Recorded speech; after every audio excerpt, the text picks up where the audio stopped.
Ազատ լուրերը շարունակում է աշխատանքը, ես Արա Աբրահամյանն եմ, բարև ձեզ։ Վարչապետ Նիկոլ Փաշինյանը այցելել է հիմնանորոգվող Կիևյան կամուրջ և տեսանյութ հրապարակել աշխատանքների ընթացքից։ Վարչապետին ուղեկցել են ԿԳՄՍ նախարար Ժաննա Անդրեասյանը, Երևանի քաղաքապետ Տիգրան Ավինյանը և պաշտոնատար Այլանդզինգ։ Կիևյան կամրջի հիմնանորոգման աշխատանքներով պայմանավորված հունիսի 17-ից մինչև օգոստոսի 29-ը կամուրջը փակ է երթևեկության համար։ Նախատեսվում է իրականացնել կամրջի ամբողջական հիմնանորոգում, վերականգնել երթևեկելի մասը և հետիոտնային հատվածները, նորացնել դեֆորմացիոն կարերը և ջրահեռացման համակարգերը, կատարել ջրամեկուսացման աշխատանքներ։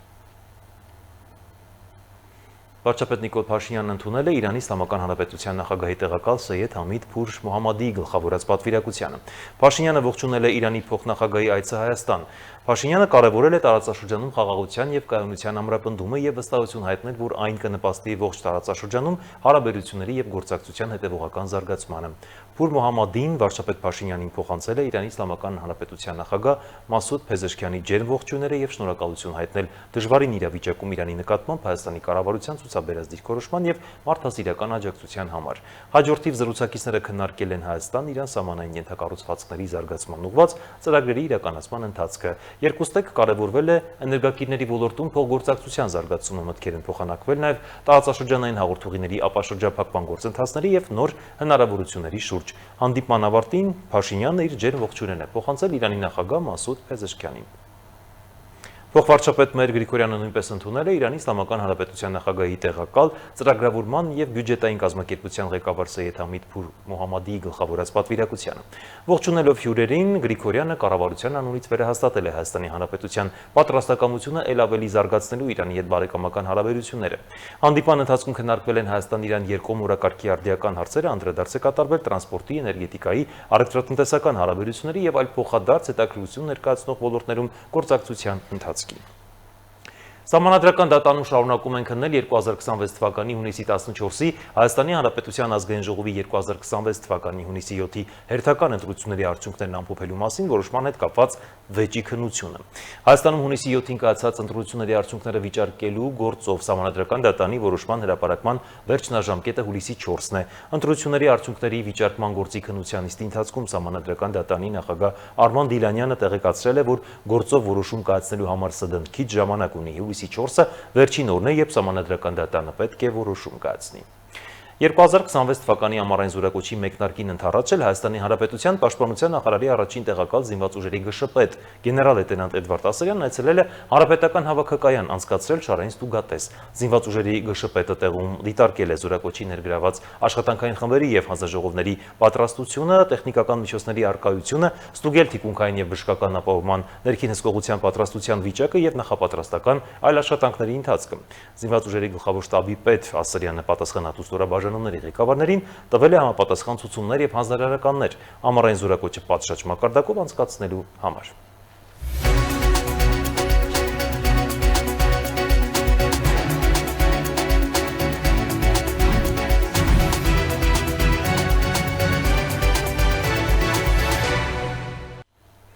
Իրանը 4 անօդաչու թռչող սարք է արձակել Հորմուզի նեղուցով անցնող նավերի վրա, պնդում է Միացյալ Նահանգների նախագահը։ Դոնալդ Թրամփը Truth Social-ում գրել է, որ անօդաչու թռչող սարքերից մեկը հարվածել է բեռնատար նավի վերին տախտակամածին։ Վնաս է հասցվել, սակայն նավը կարողացել է շարունակել իր ճանապարհը։ Մենք խոցել ենք մյուս 3 անօդաչուները։ Ակնհայտ է, որ սա մեր հրադադարի համաձայնագրի հիմար խախտում է, նշել է Թրամփը։ Միջազգային մյուս նորությունները տեսաշարով։ Ամերիկայի Միացյալ Նահանգները հարվածներ է հասցրել Իրանի տարածքում գտնվող 4 ռազմական թիրախի։ Ամերիկացի պաշտոնյան հայտնել է, որ գործողությանը մասնակցել է ցամաքային բազավորման 6 ինքնաթիռ։ Ամերիկայի Միացյալ Նահանգների կենտրոնական հրամանատարության տվյալներով թիրախավորվել են իրանական հրթիռների և անօդաչու թռչող սարքերի արհեստավորման օբյեկտներ, նաև ռադարային համակարգեր։ Իրանի Իսլամական հեղափոխության պահապանների կորպուսն իր հերթին հայտնել է, որ ի պատասխան Ամերիկայի Միացյալ Նահանգների հարվածների իր ուժերը թիրախավորել են տարածաշրջանում ամերիկյան զինուժի տեղակայման օբյեկտները։ Ամերիկայի Միացյալ Նահանգների նախագահ Դոնալդ Թրամփը հայտարարել է, որ Իրանը շահագրգռված է Միացյալ Նահանգների հետ համաձայնության հասնելու հարցում եւ նրա խոսքով պատրաստ է զգալի զիջումների։ Թրամփը նշել է, որ Իրանի ռազմական ներուժը զգալիորեն թուլացել է, ընդգծելով, որ երկիրը ունի արդյունավետ ռազմածովային եւ ռազմաօդային ուժեր։ Նրանք հուսահատորեն ցանկանում են համաձայնագիր կնքել։ Նրանք մեզ շատ զիջումներ են անում, հայտարարել է Ամերիկայի Միացյալ Նահանգների նախագահը։ Թրամփը նաեւ քննադատել է այն պնդումները, թե Իրանը ներկայումս ավելի ուժեղ է, քան մի քանի ամիս առաջ, դրանք անվանելով իրականությանը չհամապատասխանող։ Վենեսուելայում տեղի ունեցած երկրաշարժի հետևանքով զոհերի թիվը հասել է 920-ի, ավելի քան 3300 մարդ վիրավորվել է։ Այս մասին հայտնել է Վենեսուելայի խորհրդարանի նախագահ Խորդե Ռոդրիգեսը։ Իշխանությունները շարունակում են գնահատել աղետի հետևանքները եւ կազմակերպել փրկարարական աշխատանքները տուժած շրջաններում։ Չինաստանում թեթև շարժիչով ինքնաթիռը բախվել է 109 հարկանի Չայնազուն երկնաքերին։ Դեպքից անմիջապես հետո շենքից իրականացվել է լայնածավալ տարհանում, իսկ արտակարգ ծառայությունները սկսել են որոնողափրկարարական աշխատանքները։ Տուժածների եւ զոհերի վերաբերյալ պաշտոնական տվյալներ դեռևս չեն հրապարակվել։ Դեպքի հանգամանքները պարզվում են։ Վրաստանի խորհրդարանում նիստի ընթացքում ծեծկռտուք է տեղի ունեցել ընդդիմադիր եւ իշխանական պատգամավորների միջև։ Միջադեպը սկսվել է այն բանից հետո, երբ Գախարյան Վրաստանի համար կուսակցության պատգամավոր Գրիգորի Շարաշիձեն հայտարարել է, որ նույնիսկ վրացական երազանք կուսակցությունը արժանի չէ ներկայիս վարչապետին եւ պնդել, որ իշխող ուժի պատգամավորներից շատերը կիսում են այդ կարծիքը։ Դրանից հետո դահլիճում վիճաբանություն է սկսվել, որն արագ վերածվել է ֆիզիկական բախման։ Միջադեպի հետևանքների կամ հնարավոր տուժածների մասին պաշտոնական տեղեկություններ դեռ չեն հրապարակվել։ Իսկ Վաշինգտոնում Միացյալ Նահանգների միջնորդությամբ Իսրայելն ու Լիբանանը ստորագրել են եռակողմ շրջանական համաձայնագիր։ Փաստաթուղթը ներկայացնում է որպես առաջին քայլ դեպի հրադադարի ամրապնդում, Լիբանանի ինքնիշխանության վերականգնում եւ Իսրայելի զորքերի փուլային դուրսբերում հարավային Լիբանանի որոշ հատվածներից։ Վաշինգտոնում Ամերիկայի Միացյալ Նահանգների միջնորդությամբ Իսրայելն ու Լիբանանը ստորագրել են եռակողմ շրջանակային համաձայնագիր։ Ստորագրման արարողությունը կայացել է Ամերիկայի Միացյալ Նահանգների պետքարտուղարությունում։ Մասնակցել են Ամերիկայի Միացյալ Նահանգների պետքարտուղար Մարկո Ռուբիոն, Ամերիկայի Միացյալ Նահանգներում Իսրայելի դեսպան Յեխիե Լեյթերը եւ Լիբանանի դեսպան Նադա Համադե Մուավադը։ Ռուբիոն համաձայնագիրը բնութագրել է որպես սկզբի սկիզբ, ընդգծելով, որ սա դեռ միայն առաջին քայլն է եւ կողմերին առջևում բարդ գործընթաց է սպասվում։ Սա սկզբի սկիզբն է։ Առաջին քայլը երբեմն ամենադժվարն է, բայց այն կարևոր է։ Մենք չենք թերագնահատում առաջիկա աշխատանքի բարդությունը, բայց հասկանում ենք դրա նշանակությունը։ Լիբանանի դեսպանը փաստաթուղթը ներկայացրել է որպես Լիբանանի տարածքային ամբողջականության եւ ինքնիշխանության վերականգնման ճանապարհի սկիզբ։ Նրա խոսքով նպատակը մշտական հրադադարն է, տեղահանվածների վերադարձը եւ խաղաղ ու անվտանգ կյանքի ապահովումը։ Իսրայելական կողմի դիրքորոշումն ավելի պայմանական է։ Իսրայելի դեսպան Յեխիե Լեյթերը հայտարարել է, որ համաձայնագիրը պետք է հանգեցնի խաղաղության, բայց այն հիմնված է կատարման եւ անվտանգության երաշխիքների վրա։ Այս եռակողմ շրջանակային համաձայնագրում Իրանը դուրս է, Հեզբոլլահը դուրս է, իսկ Իսրայելի եւ Լիբանանի միջև խաղաղության ճանապարհը բաց։ Վերջնական նպատակը մեր երկու երկրների միջև խաղաղությունն է։ Համաձայնագրով նախատեսվում է ստեղծել եռակողմ ռազմական համակարգման խումբ, որը պետք է հետևի գործընթացի իրականացմանը։ Քննարկվում են նաև հարավային Լիբանանում փորձնական գոտիներ, որտեղ իսրայելական ուժերը պետք է դուրս գան փոքր հատվածներից, իսկ Լիբանանի բանակը տեղակայվի այդ տարածքներում։ Այնուամենայնիվ, սա ամբողջական դուրսբերման պայմանագիր չէ։ Իսրայելի վարչապետ Բենյամին Նեթանյահուն հայտարարել է, որ իսրայելական ուժերը կշարունակեն մնալ անվտանգության գոտում այնքան ժամանակ, քանի դեռ Հեզբոլլահից եկող սպառնալիքը չի վերացվել։ Լիբանանի համար առաջնահերթը հակառակն է՝ Իսրայելի լիարժեք դուրսբերումը եւ պետության վերահսկողության վերականգնումը երկրի ամբողջ տարածքում։ Հեզբոլլահի խմբավորումը չի մասնակցել փաստաթղթի ստորագրմանը եւ դեմ է զինաթափման պահանջներին։ Սա նշանակում է, որ Վաշինգտոնում ստորագրված փաստաթուղթը կարող է դիվանագիտական առումով կարևոր լինել, բայց դաշտում դրա իրականացումը բարդ է լինելու։ Ամերիկայի Միացյալ Նահանգները խոստացել է աջակցել գործընթացին, այդ թվում մարդասիրական օգնությամբ, սակայն հիմնական հարցերը դեռ բաց են։ Ինչ արագությամբ կտեղակայվի Լիբանանի բանակը հարավում, ինչ ծավալով կհեռանան իսրայելական ուժերը եւ արդյոք հնարավոր կլինի սահմանափակել Հեզբոլլահի ռազմական ներկայությունը։ Սոնա Գիշյան, Free News, Ազատ լուրեր։ Այսօր հունիսի 27-ին առեղծված են եւ ողբերգական դեպք է տեղի ունեցել Լոռու մարզում ժամը 11-ի սահմաններում Հայաստանի Հանրապետության ներքին գործերի նախարարության փրկարար ծառայության Լոռու մարզային փրկարարական վարչությունում օպերատիվ տեղեկություններ են ստացվել, որ Վանաձոր-Ալավերդի ավտոճանապարհի առաջին թունելի մոտով հոսող փամբագետում կա դի։ Շամշյան կոմի տեղեկություններում տեղում պարզվել է, որ ստացված օպերատիվ տեղեկությունները հավաստի են եւ փամբագետում հայտնաբերվել է դի։ Դեպքի փաստով Լոռու մարզային քննչական վարչությունում նախաձեռնվել է քրեական վարույթ, որտեղ էլ պարզում են մահացած ինքնությունը եւ դեպքի հանգամանքները, թե ինչ պայմաններում են հայտնվել գետում։ Ի դեպքի առաջայտնի դարձավ, որ փամբագետում հայտնաբերվել է Opel Magnish-ի ավտոմեքենա, վայրից մոտ 700 մետր հեռավորության վրա տղամարդու դի։ Դատարանը մերժել է Հայաստանի Հանրապետության երկրորդ նախագահ Ռոբերտ Քոչյանի հայցն ընդդեմ ազգային ժողովի նախագահ Ալեն Սիմոնյանի, գտնելով, որ վերջինիս հայտարարություններում զրպարտություն կամ վիրավորանք առկա չէ։ Վճռով նաև Ռոբերտ Քոչյանից հօգուտ Ալեն Սիմոնյանի բռնագանձվել է 120,000 դրամ որպես փաստաբանական ծառայությունների խելամիտ վարձատրություն։ Մեկ այլ դեպքով ուժեղ Հայաստանի падգամավորի հետախուզվող 4 տեխնացուներից մեկը Արթուր Աբրահամյանը հայտնաբերվել եւ կալանավորվել է։ Անսող շաբաթվա քրեական քրոնիկոնը տեսանյութ։ Երկու ամսով կալանավորվել է ազգային ժողովի падգամավոր հունիսի 7-ի ազգային ժողովի ընտրություններին ԲՀԿ ցուցակով առաջադրված падգամավորի տեխնացու Մարտուն Գրիգորյանի որդին։ Կամո Գրիգորյանը վերջինս 1 տարի է հետախուզման մեջ էր։ Հակակոռուպցիոն կոմիտեի ծառայողների կողմից իրականացրած միջոցառումների արդյունքում փաստական տվյալներ են ստացվել Բարգավաճ Հայաստան կուսակցության ներկայացուցչի կողմից ազգային ժողովի ընտրություններին իրենց կուսակցության օգտին քվեարկելու պայմանով ընտրակաշարք տալու եւ որպես ընտրակաշարք այլ ծառայություններ մատուցելու տարբեր դեպքերի մասին։ Դեպքի արդիվ հակակոռուպցիոն կոմիտեում նախաձեռնված քրեական վարույթով ձերբակալվել են մի շարք անձինք, կատարվել են խոզարկություններ եւ վարույթային այլ գործողություններ։ Հակակոռուպցիոն կոմիտեի եւ ազգային անվտանգության ծառայության կողմից իրականացված միջոցառումների հիման վրա հակակոռուպցիոն կոմիտեում նախաձեռնված վարույթով փաստական տվյալներ են ստացվել այն մասին, որ ուժեղ Հայաստան կուսակցության падգամավորի տեխնացուն նույն կուսակցության համակիրների հետ խմբի կազմում ազգային ժողովի ընտրություններին հիշյալ կուսակցության օգտին քվեարկելու պայմանով Վայոց ձորի եւ Շիրակի մարզերի մի շարք բնակիչների տվել են տարբեր չափերի ընտրակաշառք։ Դեպքի արդիվ հակակոռուպցիոն կոմիտեում նախաձեռնված քրեական վարույթով ձերբակալվել են մի շարք անձինք, կատարվել են խոզարկություններ եւ վարույթային այլ գործողություններ։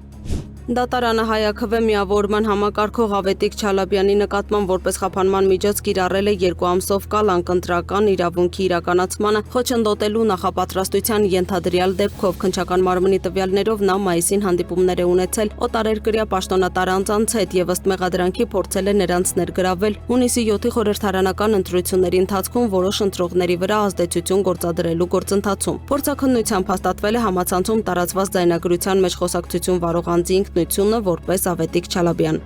Ավարտվել է 5.5 կիլոգրամ մարիխուանայի ապօրինի իրացման փորձի գործի նախաքննությունը ըստ գործի նյութերի օտարերկրյա քաղաքացին թմրամիջոց Հարաքսկետի միջոցով ապօրինի տեղափոխել եւ թաքցրել է Հայաստանի տարածքում, սակայն այն վերցնելու փորձի ժամանակ անձանցից մեկը հայտնաբերվել եւ ձերբակալվել է ոստիկանության կողմից։ 3 մեղադրյալների նկատմամբ հարուցվել է հանրային քրեական հետապնդում առանձնապես խոշոր չափերով թմրամիջոցների ապօրինի իրացման փորձի մեղադրանքով։ Նրանց նկատմամբ որպես խափանման միջոց կիրառվել է տնային կալանքը քրեական վարույթը մեղադրական եզրակացությամբ ուղարկվել է դատախազություն դատարան փոխանցելու նպատակով։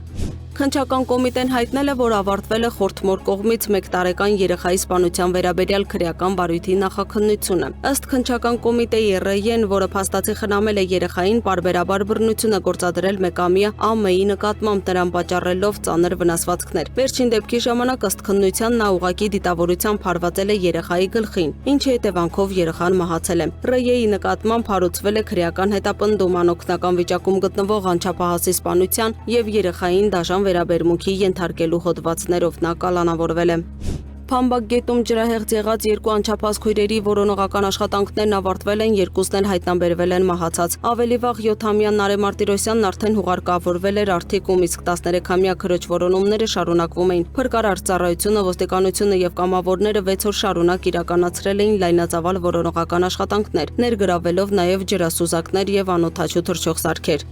Բարձրագույն դատական խորհուրդը կարգապահական պատասխանատվության է ենթարկել մի խումբ դատավորների։ ԲԴԽ որոշմամբ Կոտայքի մարզի Առաջինատյանի ընդհանուր իրավասության դատարանի դատավորներ Արմեն Վարոսյանին եւ Աննա Արզումանյանին հայտարարվել է նկատողություն, նույն դատարանի դատավոր Գագիկ Հարությունյանին հայտարարվել է խիստ նկատողություն։ ԲԴԽ-ն նաեւ բավարարել է հակակոռուպցիոն դատարանի դատավոր Գիվի Հովանիսյանին կարգապահական պատասխանատվության ենթարկելու վերաբերյալ միջնորդությունը։ Խորհուրդն էական կարգապահական խախտման հիմքով դադարեցրել է դատավորի լիազորությունը։ ընտրությունները։ Արամ Խաչատրյան համերգասրահում հունիսի 25-ին եւ 26-ին կայացել է բարեգործական համերգ աշխարհահռչակ հայ ջութակահար Սերգեյ Խաչատրյանի եւ բժիշկների համաշխարհային նվագախմբի մասնակցությամբ։ Համերգը ղեկավարել է նվագախմբի գլխավոր դիրիժոր Ստեֆան Վիլիխը։ Նախաձեռնության ամբողջ հասույթը կուղղվի Հայաստանում շաքարային դիաբետ ունեցող ավելի քան 1000 երեխաների բուժման պայմանների բարելավմանը։ Արամ Խաչատրյանի համերգասրահում հունիսի 25-ին եւ 26-ին կայացել է բարեգործական համերգ աշխարհահռչակ հայ ջութակահար Սերգեյ Խաչատրյանի եւ բժիշկների համաշխարհային նվագախմբի մասնակցությամբ։ Բարեգործական համերգի նպատակը ներկայացրել են բժիշկներն ու կազմակերպիչները։ Հասույթը փոխանցվելու է Կաթիլ բարեգործական հիմնադրամին եւ ուղղվելու է առաջին տիպի դիաբետ ունեցող երեխաների բուժման միջավայրի բարելավմանը։ Երևանի պետական բժշկական համալսարանի էնդոկրինոլոգիայի ամբիոնի վարիչ Մուրացան համալսարանական հիվանդանոցի էնդոկրինոլոգիայի կլինիկայի ղեկավար Միլենա Աղաջանովայի խոսքով մանկական էնդոկրինոլոգները դիաբետ ունեցող երեխաների հետ անցնում են հիվանդության ամբողջ ճանապարհը, ախտորոշումից մինչև ամենօրյա հսկողություն։ Մանկական էնդոկրինոլոգի կյանքը ընթանում է տիպ 1 դիաբետ ունեցող երեխեքի հետ միասին, այսինքն այդ երեխաները ախտորոշվում են մեզ մոտ, մենք ցավ ենք ապրում ամեն երեխայի ախտորոշման հետ միասին, իրականում ամբողջ կոլեկտիվը, եւ հետո մենք ապրում ենք իրանց հետ, այսինքն այդ հիվանդությունը տանում ենք առաջ իրար հետ եւ երեխաները մեծանում են մեր աչքերի առաջ։ Եվ սա այն կապն է, որը ստեղծվում է բժիշկի եւ երեխայի միջև անմիշտ եւ մնում է անմիշտ, որովհետեւ ինչքան էլ մենք սովորեցնում ենք երեխաներին ինչպես ապրել դիաբետի հետ, ինչպես կառավարել այդ դիաբետը ամեն օրվա ռեժիմով,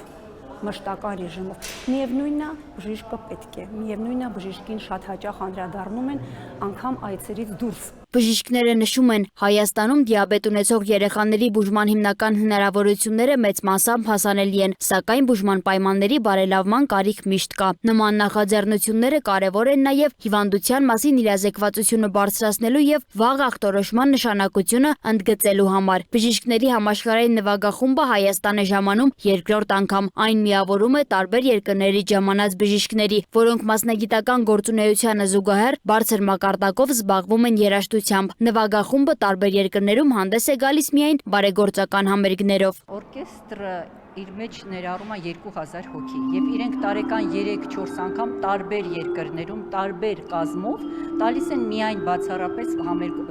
բարեգործական համերգներ։ Բարեգործությունը դա ինչ որ պատահականություն չի Հայաստանի համար, իրենք են տալիս միշտ բարեգործական համերգներ եւ իդեպ շատ հետաքրքիր փաստ ասեմ, որ նախ հենց այս կազմակերպությունը, բժիշկների համաշխարհային կազմակերպությունը ինքը իր կողմից նվիրատվություն արել 20000 եվրո մեր Կաթիլ հիմնադրամին եւ մնացած հասույթը, որը այսօր կհավաքվել է արդեն, որտեղ sold out է մեր երկու համերգներն էլ, որը այդ փաստը շատ է ուրախացնում,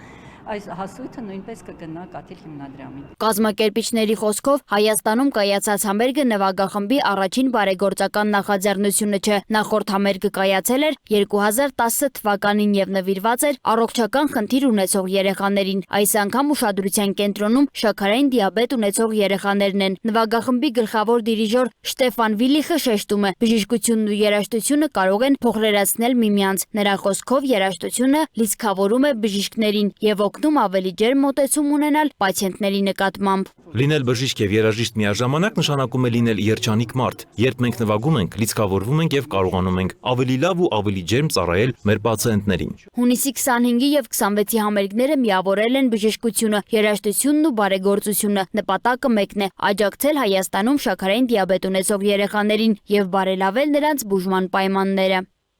Սոնա Գիշյան, Free News, Ազատ լուրեր։ Եվ թողարկման վերջում մեկ մահաստ կյանքից հեռացել է Հայաստանի Հանրապետության ժողովրդական արտիստ Մովսես Խորենացու մեդալակիր հայրենիքին մատուցած ծառայությունների համար առաջին աստիճանի շքանշանակիր երգչուհի Ռայսա Մկրտչյանը։ Նա 84 տարեկան էր։ Հայաստանի երաժշտական արվեստի պատմության մեջ իր ուրույն տեղն ունեցող երգչուհին ծնվել է 1942 թվականին Սևանում։ Նրա ստեղծագործական կենսագրությունը սերտորեն կապված է հայկական էստրադային երգարվեստի ոսկեդարի եւ միջազգային ամենահեղինակավոր բեմերի հետ։ Երգչուհու ձայնով կյանք են ստացել հայ եւ ուտարազգի մեծանուն կոմպոզիտորների ստեղծագործությունները։ Նրա հարուստ երգացանկում իրենց տեղն են գտել Կոնստանտին Օրբելյանի, Առնո Բաբաջանյանի, Ռոբերտ Ամիրխանյանի, Ալեքսանդր Աճեմյանի, Ալեքսեյ Հեքիմյանի եւ այլոց հանրահայտ գործերը։ Այսքան այժմի համար կհանդիպենք։